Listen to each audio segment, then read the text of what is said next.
торгово-промышленной палате Коми подвели итоги конкурса для предпринимателей «Золотой Меркурий». Его возродили спустя 10 лет. Конкурс призван отмечать лучшие практики в бизнесе и всячески помогать развитию предпринимательства в стране и в республике. На участие в региональном этапе поступило без малого 500 заявок. В разных номинациях участвовали малые предприятия, экспортеры, семейный бизнес и даже муниципалитеты и СМИ.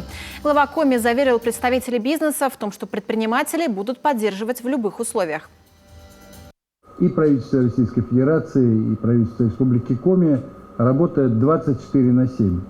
И вы просто сейчас, находясь вот в такой ситуации под прицелом и под боем, конечно же, точно совершенно достойны, и мы это всячески сегодня делаем, поддержки, эту поддержку оказываем, и точно совершенно будем это делать впредь.